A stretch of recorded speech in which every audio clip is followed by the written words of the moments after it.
Jueces capítulo 11, 1 a 40. Jefté, juez de Israel. Jefté era un gran guerrero de la región de Galaad. Era hijo de Galaad, pero su madre era una prostituta. La esposa de Galaad tuvo varios hijos, y cuando esos medios hermanos de Jefté crecieron, lo echaron del territorio.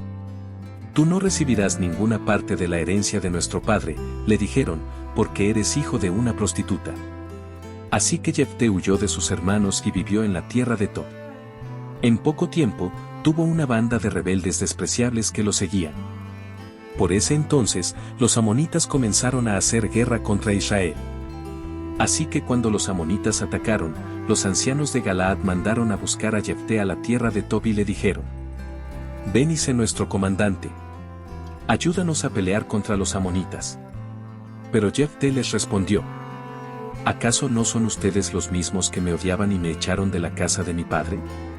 ¿Por qué vienen a buscarme ahora que están en apuros? Porque te necesitamos, contestaron los ancianos. Si marchas al frente de nosotros a la batalla contra los amonitas, te proclamaremos gobernante de todo el pueblo de Galaad. Jefté les dijo a los ancianos: a ver si entiendo bien. Si voy con ustedes y el Señor me da la victoria sobre los amonitas, ¿de veras me harán gobernante de todo el pueblo? El Señor es nuestro testigo, contestaron los ancianos. Prometemos hacer todo lo que tú digas.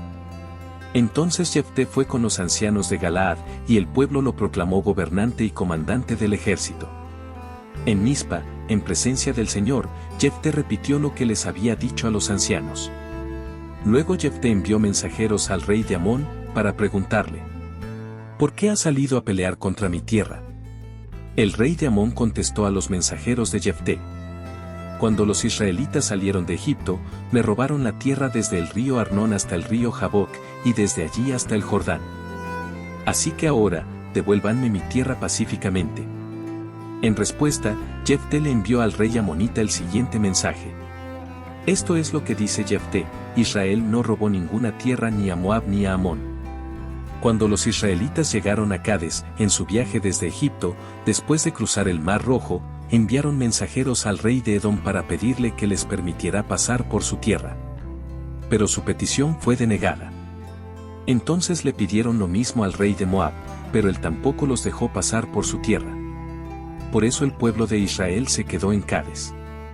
Finalmente, se fueron rodeando por el desierto los territorios de Edom y Moab. Viajaron a lo largo de la frontera oriental de Moab y acamparon al otro lado del río Arnón. Pero ni una sola vez cruzaron el río Arnón para entrar en Moab, porque el Arnón era la frontera de Moab. Después Israel envió mensajeros al rey Sehón, de los amorreos, quien reinaba desde Hesbón, a fin de pedirle permiso para atravesar su territorio y llegar a su destino. Pero el rey Sehón no confiaba lo suficiente en Israel para dejarlo pasar por su tierra. En cambio, movilizó a su ejército en Jaasa y atacó a los israelitas. Pero el Señor, Dios de Israel, le dio a su pueblo la victoria sobre el rey Sehón. Entonces Israel se apoderó de la tierra de los amorreos, quienes vivían en aquella región, desde el río Arnón hasta el río Jaboc, y desde el desierto oriental hasta el Jordán. Así que, como ves, fue el Señor, Dios de Israel, quien les quitó la tierra a los amorreos y se la dio a Israel. Entonces, ¿por qué tendríamos que devolvértela a ti? Tú quédate con todo lo que te dé tu Dios Quemos, y nosotros nos quedaremos con todo lo que nos dé el Señor nuestro Dios. ¿Acaso eres tú mejor que Balac, hijo de Zipe, rey de Moab? ¿Intentó él presentar argumentos contra Israel por territorios en conflicto? ¿Entró en guerra con los israelitas? Hace 300 años que Israel vive aquí, tanto en Hesbón como en los asentamientos de alrededor, hasta Aroer y sus asentamientos, y en todas las ciudades a lo largo del río Arnón. ¿Por qué no has hecho ningún esfuerzo hasta ahora para recuperar la tierra? Por lo tanto, yo no pequé contra ti. Más bien, tú me hiciste daño al atacarme. Que el Señor, quien es juez, decida hoy quién de nosotros tiene la razón, si Amón o Israel. Pero el rey de Amón no hizo caso al mensaje de Jefté. El voto de Jefté.